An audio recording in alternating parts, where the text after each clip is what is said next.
Welcome to Macropiece Theater.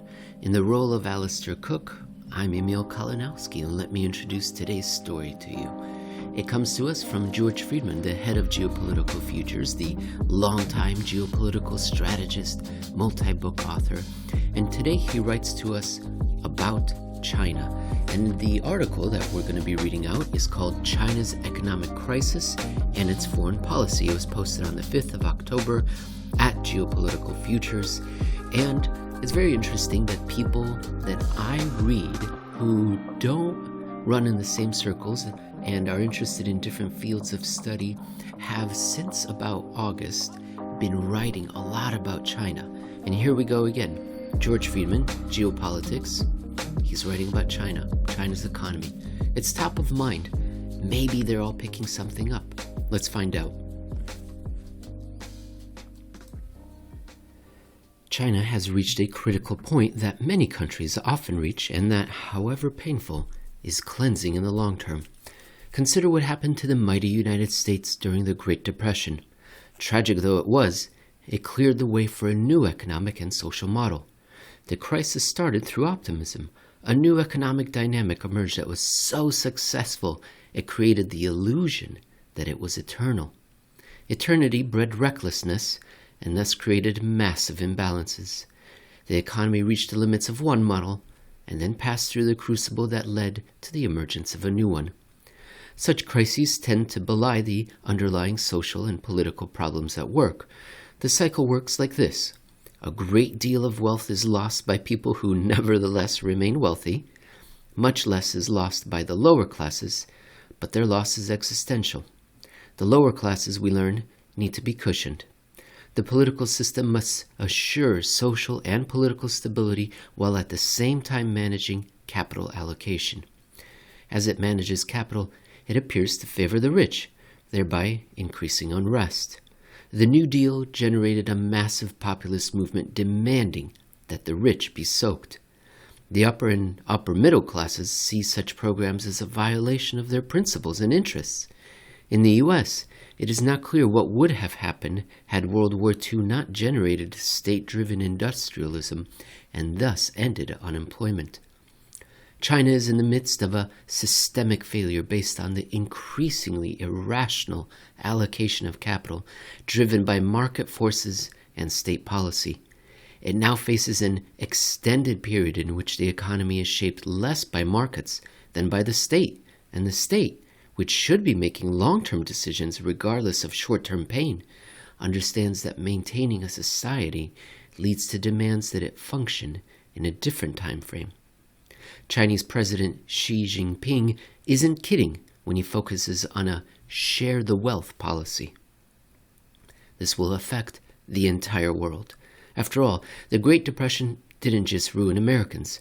There was a global expectation that China had abolished the business cycle, and the growth of 40 years would become the growth of 80. Parallel to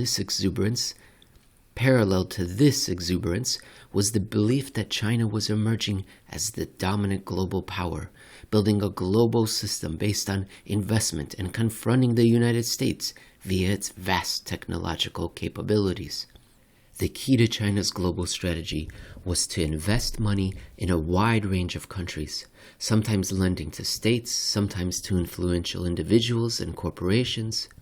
The Belt and Road Initiative was a mechanism for this. As a way of transporting goods between Europe and China, it was far-fetched. The distances, insecurity, and cost of land transport compared to maritime transport made it operationally hard to fathom. Over the years, that route has failed to fully materialize. But what did materialize was a system of financial dependencies based on Chinese investment that made China appear far wealthier than it was. It was the foreign policy equivalent of its internal capital allocation, increasingly untenable but politically effective.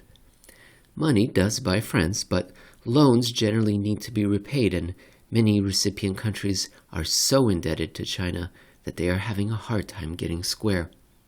This strategy worked until it failed. Countries clamored for Chinese money. Beijing assumed they wouldn't want to default, which would make them subordinate to China in global affairs. But sometimes not paying debts is the best strategy, which means China has had less leverage than it appeared. In a way, China's promiscuous foreign investments and loans paralleled the internal process of reckless confidence. Not quite yet, but very soon, China will have to consider a new relationship with the world. It will continue to be a great power, but the period of widespread investment will be limited by financial realities that will affect its foreign policy and its financial practices. The fundamental question is China's relationship with the United States. On the one hand, the U.S. remains a major importer of Chinese goods. U.S. demand for greater access to Chinese markets seemed urgent as China surged, but it is less critical in the midst of a major downturn. China's concern now is economic, as U.S. tariffs might become more significant than they were. The problem that China is facing is a collapse of social cohesion and a loss of confidence in the system.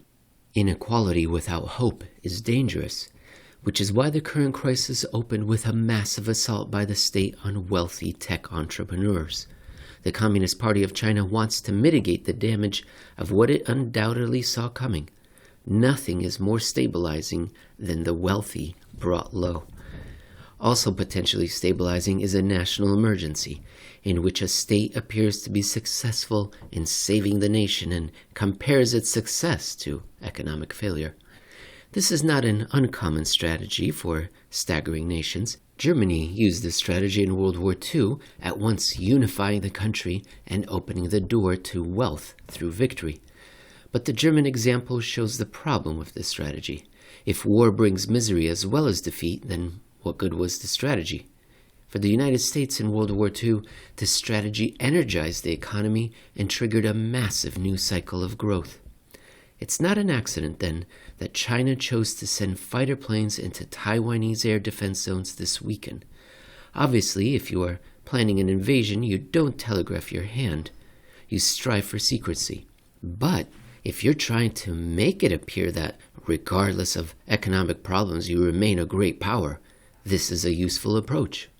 At this point, I assume that the Chinese public has not lost all confidence in the state and that it sees the incursion as an exercise of state power. The rest of the world may see it as such too. The normal process in markets and in public opinion in general is to vastly miscalculate both success and failure. China is a large, complex power, but over the past decade, China's power has been vastly overestimated. As China moves into its next cycle, its power will be vastly underestimated. The United States is alternatively viewed as a superpower and then a declining power. Public opinion is a poor guide for judging national power. China is now entering a period most powerful nations go through, and a worshipful world will now exercise contempt. With contempt comes an appetite for changes in foreign policy. But in the case of China, I see the risk of war, minimal in the past, disappearing along with vast amounts of money China used to make itself seem a global power. I hope you enjoyed that reading around.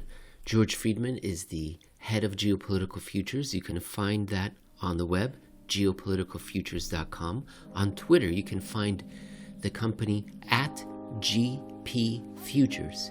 And you can find George on Twitter at George_Friedman. Very interesting here towards the end.